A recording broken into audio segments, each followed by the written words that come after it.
My name is Emily. I am 33 years old. I live with my husband, Henry, in a small house. Our life was simple. It was happy. But, for many months, I did not feel right. I was always tired. Waking up in the morning was hard. My body felt heavy, like I had not slept at all. Henry was very worried. He was a kind man. He looked at me with sad eyes and said, "Emily, you need to see a doctor. I am worried about you." I told him it was just stress. I worked in a big company, and sometimes it was busy. "I just need more rest," I said. But he did not agree. He said, "No, this is not normal, please, for me. Let's go to a doctor."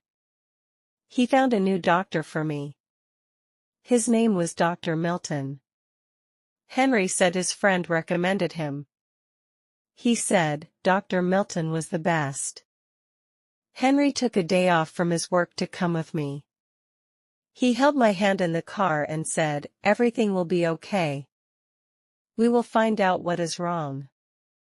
Dr. Milton's office was very clean. It did not feel like a normal doctor's office. It felt expensive. Dr. Milton was a tall man with a serious face. He asked me many questions. "How long have you felt this way? Do you have any pain?" I answered all his questions. Henry sat beside me, listening to every word. He looked more worried than I was. Then the doctor checked me. He listened to my heart. He checked my blood pressure. After about 20 minutes, he sat back in his chair. My heart was beating fast. Henry held my hand. At last, Dr. Milton looked up. He smiled and said, "Mrs. Henry, I have good news. There is nothing wrong with you. You are perfectly healthy." I could not believe it. "Healthy?" I asked. "But I feel so tired all the time." He nodded. "Yes, I understand," he said. "But all your tests are normal. Sometimes our minds can make our bodies feel tired. You are just stressed. Perhaps you need a vacation." I was so happy. I smiled at Henry. He smiled back, but his smile was a little strange, and I was too happy to think about it. "Thank you, doctor," I said. "Thank you so much." I was not sick. I was just stressed. That was an easy problem to fix. We stood up to leave. Henry said, "Thank you, doctor. You have made us very happy." We walked out of the office into the waiting area. Henry said to me, "Emily, wait here for one moment. I forgot to ask the doctor about the payment." I nodded and sat on one of the chairs. The door to the doctor's office was a little open. I could see inside his office. I saw Henry go back inside. He did not say anything. He just reached into his coat pocket and took out a white envelope. He gave it to Dr. Milton. The doctor took the envelope and quickly put it in his desk drawer without looking inside. Then Henry turned and walked out of the room, closing the door behind him. He came back to me smiling. "Okay, let's go," he said. I was confused. An envelope full of money? Why? Why would my husband give the doctor an envelope full of money after our appointment? The receptionist was at the front desk. People usually pay there. They pay with a card or cash, and they get a receipt. But Henry gave him a secret envelope. On the car ride home, I was quiet. The happiness was gone. Henry was talking happily. I feel so much better, Emily. I was so worried. Now we know you are fine. We should plan that vacation the doctor talked about. Where do you want to go? The beach or the mountains? I looked at him. Henry, I said, why did you give the doctor an envelope? He stopped smiling. What are you talking about? He asked. I saw you, I said. You went back into his office. You gave him a white envelope. It looked like it was full of money. He was quiet for a while. Then he said, oh, it's nothing to worry about. Dr. Milton is an old friend of a colleague. He has some financial problems. I was just helping him out. It was a loan. A loan to a doctor with a fancy office. It did not make sense. A loan? I asked. Why would you give a doctor a loan in secret right after my appointment? Emily, please, he said. It's a private matter. He is embarrassed about his problems. I promised I would not tell anyone. Can we please just be happy that you are healthy? Let's not spoil this good day with silly questions. Silly questions. He called my questions silly. I felt angry, but also confused. Henry had always been honest with me. I wanted to believe him. So I said okay, but in my heart, I was not okay at all. The next few weeks were strange. I tried to be happy. I tried to believe I was healthy. I told myself, the doctor said you are fine. Henry said it was a loan. Stop thinking about it. I went to work. I smiled at customers, but I still felt tired. One afternoon, I was working on the computer. I suddenly felt very dizzy. The world turned black for a second. My head hit the desk. My boss, a kind old woman named Mrs. Darcy, ran over. Emily, are you all right? She asked. Yes, I think so. I just felt a little dizzy. She looked at me, worried. This is happening a lot, isn't it? You should really see a doctor. I did, I said. He said I was perfectly healthy. She said, well, perfectly healthy people don't almost faint in the office. Maybe you should ask another doctor. Another doctor. It meant I did not trust my husband. It meant I did not trust Dr. Milton. But Mrs. Darcy was right. What was happening to me was not normal. That night, I told Henry about what happened at work. Oh, my poor Emily, he said. You are working too hard. The doctor said you need to rest. Maybe you should take some time off. He was so caring, so loving, but his answer was always the same, rest. He never told me to see another doctor. He never thought that Dr. Milton could be wrong. One evening, Henry was in the shower. His phone was on the table. It buzzed with a message. I never looked at his phone. I trusted him. But that night, I picked up his phone. The message came from a number saved as Dr. Milton. It said, the next payment is due next week. Please don't be late. Payment. Not loan. My heart began to beat fast. He had called this number many times. My hands were shaking. Henry came out of the bathroom. He said, everything okay, honey? You look pale. I said, yes, just a little tired. That night, I could not sleep. What was happening? Why would Henry do this? Was he trying to hurt me? Did he want me to be sick? The next day, I knew I had to do something. I remembered what Mrs. Darcy said, another doctor. I did not tell Henry. I found a women's clinic in the next town.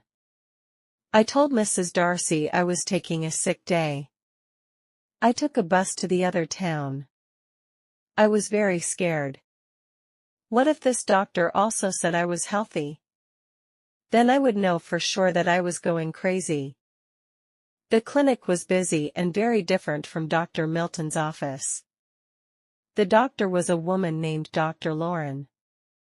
I told her everything about the tiredness, the dizziness, the headaches. When I finished, she looked at me and said, "It sounds like you have been going through a very difficult time. We will solve this together." Dr. Lauren did blood tests and other things I did not understand. She said, "I don't want to scare you, but you don't look okay. We must check carefully and make sure it is not something dangerous." It took a few days for the test results to come back. I went to work and acted like everything was normal. Henry was nice to me. He cooked my favorite dinner. He said, "See, you are feeling better, aren't you? A little rest is all you needed." I just smiled and nodded. Finally, the day came to get my results. I took the bus to Dr. Lauren's clinic. I walked into her office. Dr. Lauren was not smiling. Her face looked serious. She asked me to sit down. My whole body was shaking. "Emily," she said, "we got your test results. You are not healthy. You have an illness. It is a problem with your brain. That is what makes you feel tired." I was not crazy. I was sick. She continued, "The illness is serious, but the good news is we can treat it. There are medicines that can help control it. People with this illness can live normal lives, but treatment should have started much earlier. It looks like you have had this for at least a year. Why didn't your last doctor see this?" I told her about Dr. Milton. I told her about Henry. I told her about the white envelope full of money. "He did what?" she said. "He told you that you were healthy and your husband paid him? That is not just wrong, Emily. That is illegal. He put your life in danger. My husband, the man who promised to love and protect me, paid a doctor to lie to me about a serious illness. He watched me get sick every day. He told me I was crazy." Dr. Lauren said, "You need to report Dr. Milton. And you need to be very careful, Emily. I don't know why your husband did this, but it is not what a loving husband would do." I was shocked. I knew the truth now. I took the bus home. I did not cry. When I got home, Henry was in the kitchen. "Hi, honey. How was your day?" he said. I walked over to the kitchen. I put Dr. Lauren's notes in front of him. I did not say a word. He looked at the papers. His face went white. "I know," I said. "I know everything, Henry." He put his head in his hands. "Emily, I can explain." "Explain?" I said. "Explain what?" "Explain why you paid a doctor to let me get sick. Explain why you lied to me every single day. Explain why you made me think I was losing my mind. What is there to explain?" He began crying. "I was scared," he cried. "Scared of what?" I said. "Scared of losing you," he said. "My mother, she had the same illness. I watched her get worse and worse. When you started having the same signs, I was very scared. I couldn't go through that again. I couldn't watch it happen to you." I just stared at him. This was his reason, Doc, he continued. I thought if we didn't know, if we just acted like you were healthy, maybe it would go away. I know it sounds crazy. I know, but I was so scared. I found Dr. Milton. I know, but I was so scared. I found Dr. Milton. He was in debt. He needed money. I told him I would pay him if you just told us you were fine. I just wanted a little more time with you. I didn't want our life to become about hospitals and medicine. He did not do it for me. He did it for himself, to protect himself from his own fear.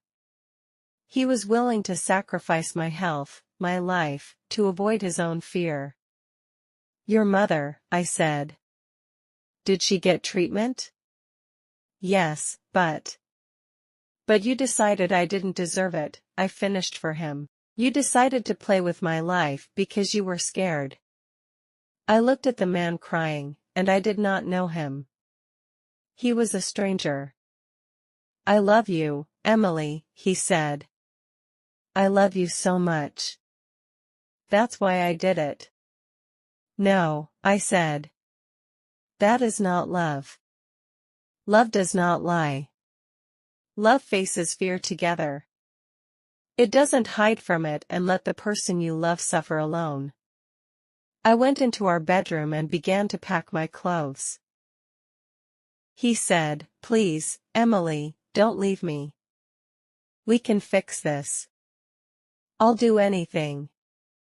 I'm so sorry. Please forgive me. Forgive you, Henry? The trust is gone. Every time I will look at you, I will see the lie. I will remember every day I felt sick, and you told me I was fine. I can't live with you. I finished packing my bag. I called Mrs. Darcy.